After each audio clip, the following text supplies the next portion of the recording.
जय हिंद। आज हम लोग पढ़ने वाले हैं गिरफ्तार व्यक्ति के अधिकार। ठीक है, पुलिस आपको अरेस्ट करती है, अरेस्ट करके थाने ले जाती है, तो आपके क्या क्या अधिकार है। जैसे एज ए सिटीजन कैसे हम लोग के पास फंडामेंटल राइट्स तो है ही, बहुत सारे कानूनी अधिकार भी है ही, लेकिन जब आपको गिरफ्तार कर लिया जाता है यानी आप आरोपी है, गिरफ्तार किया गया मतलब आरोपी है, अपराधी तो नहीं है ना। अपराधी कहां सिद्ध होगा, वो तो कोर्ट में सिद्ध होगा, डिस्ट्रिक्ट कोर्ट, हाई कोर्ट या सुप्रीम कोर्ट में होगा। तो जैसे ही आपको पुलिस अरेस्ट करती है तो अरेस्ट के टाइम में आपको, अरेस्ट होते टाइम आपको क्या क्या अधिकार दिया गया है उसके बारे में हम लोग पढ़ने वाले हैं। तो देखिए, पहला अधिकार क्या है, गिरफ्तारी की वजह। मतलब पुलिस अगर आपको गिरफ्तार करती है तो ऐसी आया उठा के टांग के लेके चल नहीं जाएगा। नहीं, ऐसा नहीं हो सकता है। कोई भी जुर्म या कोई भी अपराध के बारे में उसको आपको बताना पड़ेगा। अगर हमको पुलिस यहाँ अरेस्ट करने आती है तो हमारा अधिकार है ये जानने का कि हमको क्यों गिरफ्तार कर रहे हो, इसके पीछे क्या वजह है, और इस वजह को पुलिस को बताना पड़ेगा। तो गिरफ्तारी की वजह जानने का अधिकार है हमको। पहला यह है कि गिरफ्तारी का वजह बताना पड़ेगा। अगला, वकील से परामर्श। मतलब यह है कि चलो भाई हमको गिरफ्तार कर लिया, गिरफ्तार हो गए तो उसके बाद हमको अपने वकील से, वकील रखने का प्रावधान है, क्योंकि मेरा केस तो कोर्ट में जाएगा, है ना, जिला जज के सामने जाएगा या हाई कोर्ट में कहीं भी जाएगा। तो डायरेक्ट जज से हम डील नहीं करेंगे, हमारा वकील बात करेगा, है ना। छोटे मोटे झगड़े में देखते हैं, गांव में तो ऐसी झगड़ा हो जाता है, लेकिन बड़ा बड़ा आदमी सब झगड़ा करता है तो I will see you in court, I will see you in court बोलता है। मतलब क्योंकि उनके पास टाइम नहीं है ये सब झगड़ा झंझट करने का, इसलिए तो वो रिच है। और गरीब आदमी इसलिए तो गरीब है क्योंकि भर दिन लड़ रहे हैं ना छोटे मोटे चीजों के लिए, इसलिए वो गरीब है। और अमीर आदमी वकील देख लेगा अपना, कोर्ट में जाओ, है ना, डायरेक्ट न्यूज सुनेगा, वकील फोन करता है, sir we want the court, we want the case in the court, हो गया कहानी खत्म। ठीक है, तो वकील से परामर्श लेने का हमारे पास भी अधिकार है, मतलब हम वकील रख सकते हैं। और देखिए, अगर आपके पास वकील रखने का अगर पैसा नहीं है तो सरकारी वकील रख सकते हैं, यानी कि हम जज से कहेंगे कि हाँ हमको हम सक्षम नहीं है कि हम एक वकील रख सकते, तो वो हमको एक वकील देगा, सरकारी वकील, जो हमारा केस लड़ेगा। ठीक है, पैसे वाले लोग तो जनरली प्राइवेट वकील रखते हैं, बड़े बड़े वकील। तो परामर्श का अधिकार है। अगला, मेडिकल टेस्ट। देखिए आप, बहुत जरूरी है ये, तीसरा नंबर, एकदम ध्यान से थोड़ा समझिएगा। मेडिकल टेस्ट करवाने का अधिकार है, करवाइए या ना, ये आपकी मर्जी। मतलब ये है कि पुलिस अगर आपको अरेस्ट करके ले जा रही है तो कुछ भी हो सकता है ना, मारपीट भी सकती है पुलिस, कुछ भी कर सकती है। तो जैसे ही आप अरेस्ट हो रहे हैं तो पुलिस से आप अपील कीजिए कि मेरा मेडिकल टेस्ट किया जाए। मतलब मेडिकल टेस्ट में मेरे शरीर की हालत को एक डॉक्टर के पास अच्छे से डिनोट करवाया जाए, यानी कि एक डॉक्टर ही सर्टिफिकेट दे सकता है ना कि इसके शरीर में कहीं घाव तो नहीं है, कहीं कुछ प्रॉब्लम तो नहीं है, या मरीज कुछ हो ही गया, गिरफ्तार करते कुछ जेले में हो गया, पता चला हार्ट अटैक आ गया, तो फिर पुलिस पे भी तो केस हो सकता है कि मार दिया, तो कोई केस कर दिया था कि पुलिस थाना में मार दिया।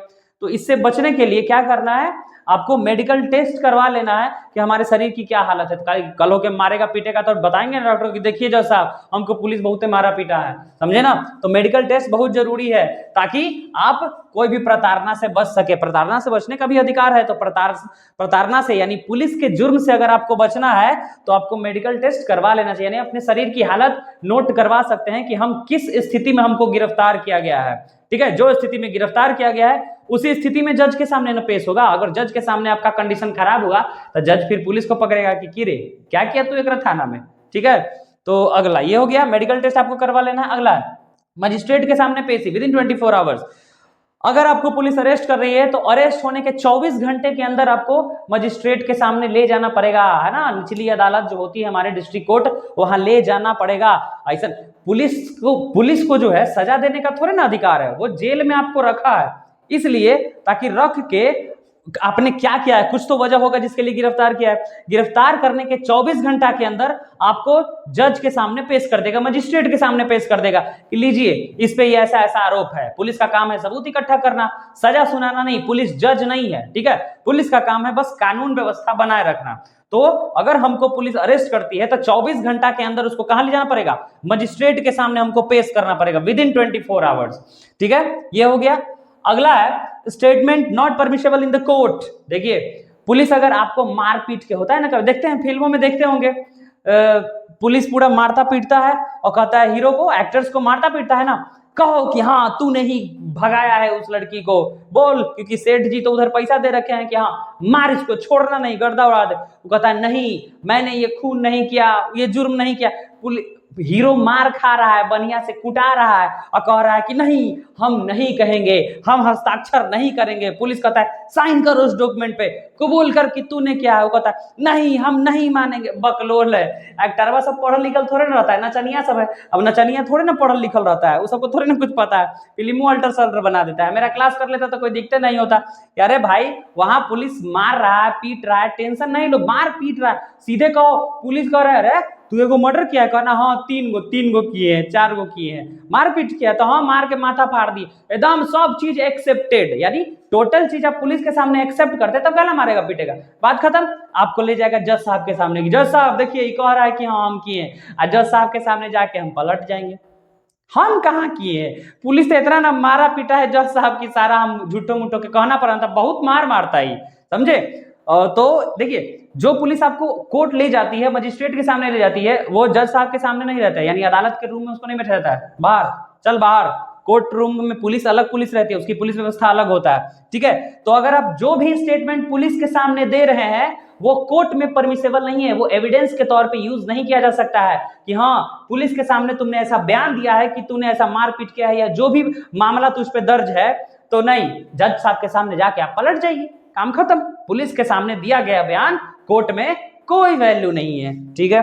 तो स्टेटमेंट इज नॉट परमिसेबल।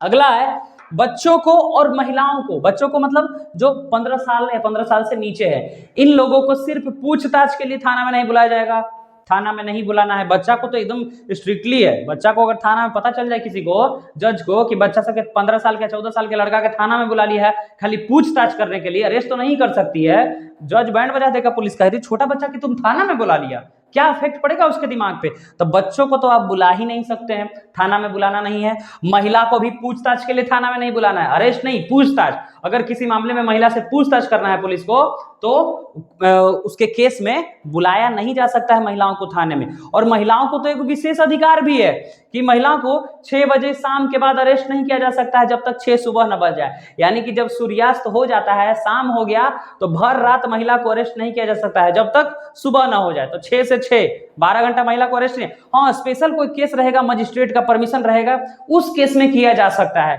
नहीं तो ऐसे नहीं किया जा सकता है, ठीक है ना। तो महिलाओं को भी विशेषाधिकार यहाँ पे मिला हुआ है कि आपको रात में अरेस्ट नहीं कर सकता, यानी जैसी शाम हुआ कहानी खत्म, आपको अरेस्ट नहीं किया जा सकता है महिलाओं को, और बच्चे को तो भाई थाना ही नहीं बुलाया जा सकता है, ठीक है। ये हो गया विशेषाधिकार। देखिए अगला, जानकारी संबंधी को दे सकता है, संबंधी मतलब रिश्तेदारों को, अगर आपको पुलिस अरेस्ट कर रही है तो आप अपना डिटेल्स किसी रिश्तेदार को, सगे संबंधी को, दोस्त को बता सकते हैं कि हमको किस जुर्म में अरेस्ट किया जा रहा है, यह आपका अधिकार है। अगर मान लीजिए कि आपको जहां अरेस्ट किया गया है वहां आपके कोई संबंधी नहीं रह रहे हैं, तो आपको क्या करना है, तो पुलिस का ड्यूटी है कि अगर बाहर रह रहा है तो 8 से 12 घंटे के भीतर उसके किसी न किसी रिश्तेदारों को यह सूचना दे दिया जाए कि क्यों उसको गिरफ्तार किया गया है, ठीक है। और गिरफ्तार होने का पूरा डिटेल्स बता देना, यानी 8 से 12 घंटे अगर बाहर है तो, यानी मतलब यह है कि पुलिस आपको अकेले अरेस्ट नहीं कर सकती है, कोई ना कोई होना चाहिए सामने, फैमिली वाला, रिश्तेदार, दोस्त, कोई ना कोई होना चाहिए। और अगर कोई नहीं है तो अरेस्ट करने के बाद 8 से 12 घंटे के भीतर पुलिस को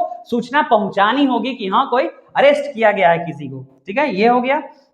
अगला, police should be in the proper uniform. देखिए गिरफ्तार करते समय पुलिस लाल पियर जींस टी शर्ट पहन के नहीं चल रहेगा, नचनिया नहीं है, पुलिस है, आप अधिकारी हैं तो अधिकारी के बेस में आना पड़ेगा ना, जानेगा कैसे, आपका नेम प्लेट नहीं रहेगा, वर्दी नहीं रहेगा तो कैसे जानेगा। तो पुलिस को भी ये दिशा निर्देश दिया गया है कि किसी को भी अरेस्ट करते इस टाइम आपको प्रॉपर यूनिफॉर्म में रहना है, ऐसी किसी को जाके छापा घर में घुस के किसी को उठा के नहीं लाना है, नहीं तो पता कैसे चलेगा पुलिस कौन है, कल्ले होकर फिर को ले जाएगा, कोई शर्ट पहन के, पैंट पहन के, कुछ हाफो पैंट पहन के चल रहे, उठाओ कौन है, हम पुलिस है, ऐसा थोड़े होगा। नहीं भाई, आपको प्रॉपर यूनिफॉर्म में नेम प्लेट आपका रहना चाहिए, ठीक है।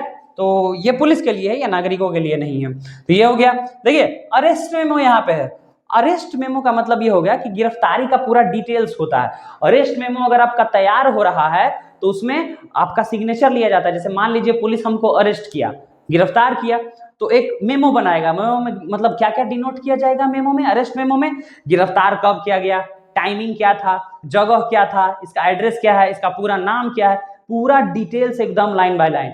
उस अरेस्ट मेमो में ये जो हम लोग अभी थोड़ा देर पहले हम मेडिकल टेस्ट जो सर्टिफिकेट डॉक्टर से मिलेगा कि इसके शरीर का कंडीशन कैसा है, अरेस्ट मेमो में हम उसको भी लगा सकते हैं कि देख भाई ये भी है अरेस्ट मेमो में, यानी मेरा पूरा अरेस्ट मेमो मतलब पूरा गिरफ्तार किए गए व्यक्ति का पूरा जानकारी होता है, समझे ना, कि आपका नाम, पता, कहां से अरेस्ट किया गया, टाइमिंग क्या है, बहुत इंपॉर्टेंट है। अगर ये सब नोट नहीं कर पाएगा तो मिसयूज हो सकता है आपके खिलाफ। अरेस्ट का टाइमिंग पता चला, अरेस्ट कर लिया, एफआईआर दर्ज कर रहा है कल है, ओके, तो फिर ये वाला पॉइंट कैसे मैच करेगा? ये मजिस्ट्रेट के सामने 24 घंटा के अंदर अरेस्ट का टाइमिंग नोट करेगा तब ना, कि हाँ शाम को 4 बजे से अरेस्ट किया गया है, 3 बजे अरेस्ट किया गया है, यानी कल 3 बजे तक उसको मजिस्ट्रेट के सामने पेश हो जाना है। अरेस्ट कर लिया 3 बजे, टाइमिंग दर्ज कर रहा है कि हाँ परसों होगा तब एफआईआर दर्ज करेंगे, नहीं ऐसा नहीं है, ठीक है। तो अरेस्ट मेमो बनते समय ये गिरफ्तार व्यक्ति का अधिकार है कि अरेस्ट मेमो अगर बन रहा है तब सारा डिटेल्स आप देखिए, और उसके बाद उसका सिग्नेचर भी जरूरी है। पुलिस अपने से बना देगा तो थोड़े होगा, यानी हमको अगर गिरफ्तार किया गया तो अरेस्ट मेमो जो बनेगा जिसमें पूरा मेरा डिटेल्स होगा,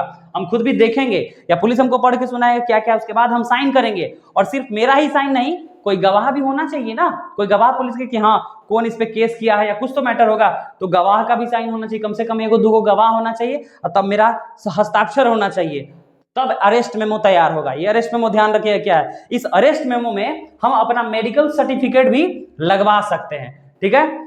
तो ये थे गिरफ्तार व्यक्ति के अधिकार, यानी आपको पुलिस अगर गिरफ्तार करती है तो आपको क्या क्या करना है, as a citizen of Bharat आपके पास क्या क्या अधिकार है, ध्यान रखना इन सबको जरूरी है। क्योंकि कई बार पुलिस ये भी तो होता है कि गलत आदमी को अरेस्ट कर लिया जाता है, तो गलत आदमी को अरेस्ट करके कहीं कोई जुर्म ना हो जाए, कोई सजा ना हो जाए, तो इन सब चीजों के लिए आपको अधिकार को जानना है। तो इसको आप लोग नोट रखिएगा कि क्या क्या आपको अधिकार मिले हैं। जो पॉइंट्स नहीं समझ में आया होगा रिवाइंड करके फिर से देख लेंगे, ठीक है। तो हम लोग मिलेंगे अगले वीडियो में।